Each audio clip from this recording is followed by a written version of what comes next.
Assalamualaikum warahmatullahi wabarakatuh. Perkenalkan, nama saya Putri Sakila Yasmin.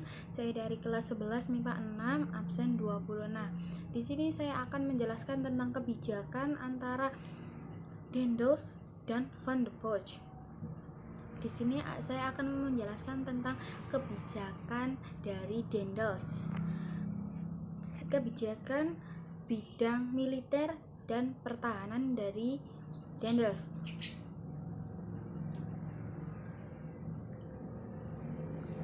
Daendels selama di Indonesia, seluruh kebijakan di bidang militer dan pertahanan ditujukan untuk mempertahankan Jawa dari serangan Inggris.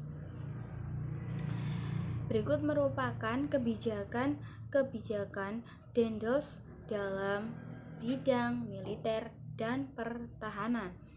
Yang pertama yaitu membangun benteng-benteng baru di sekitar pesisir Pulau Jawa.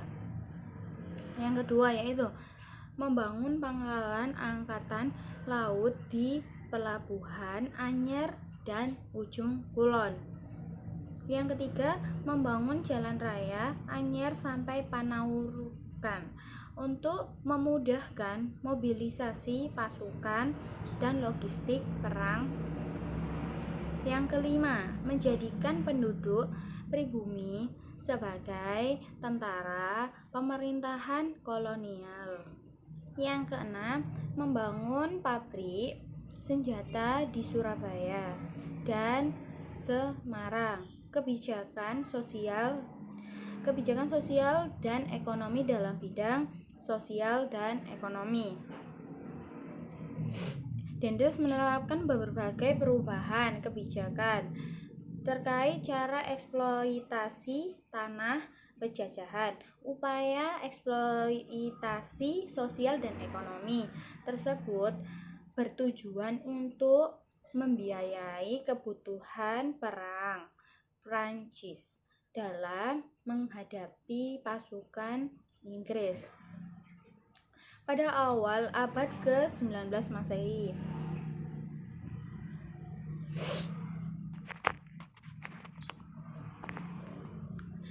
Berikut merupakan kebijakan sosial ekonomi Daendels di Indonesia. Mengharuskan rakyat pribumi untuk melaksanakan penyerangan wajib atas hasil pertaniannya, menjual tanah-tanah Indonesia kepada pihak swasta.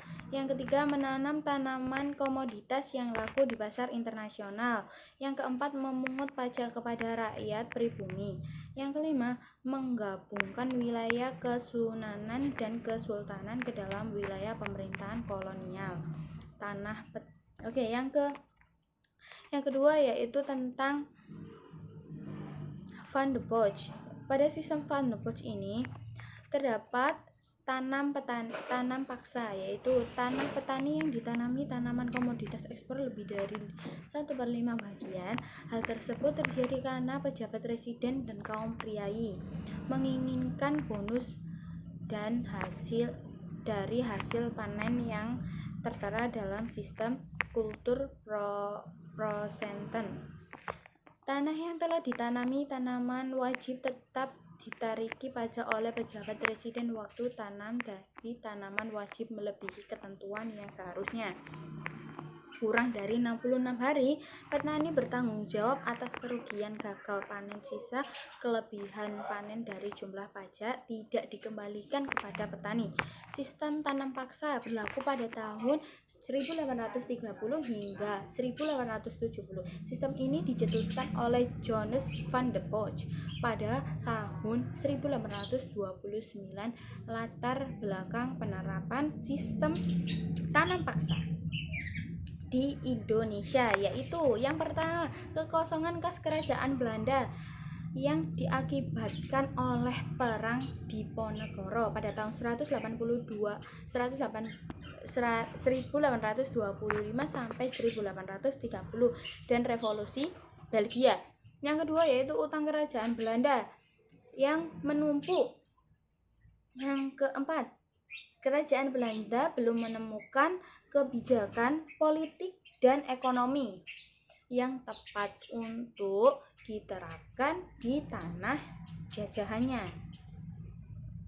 Yaitu kebijakan Dendels dan Van der Bos untuk pembangunan infrastruktur di negara jajahan. Dampaknya itu sangat banyak sekali. Yang pertama yaitu pada masa Dendels.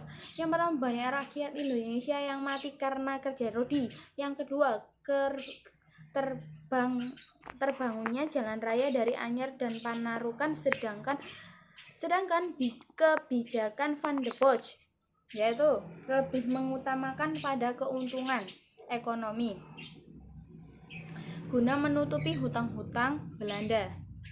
Dampaknya yaitu yang pertama, banyak rakyat yang menderita kemiskinan akibat sistem tanam paksa. Yang kedua yaitu penebangan hutan secara liar untuk ditanami tanaman yang diwajibkan. Ya, itulah sekian penjelasan dari saya tentang kebijakan sistem dari Van der Bos dan Dendels. Terima kasih, kurang lebihnya mohon maaf. Wassalamualaikum warahmatullahi wabarakatuh.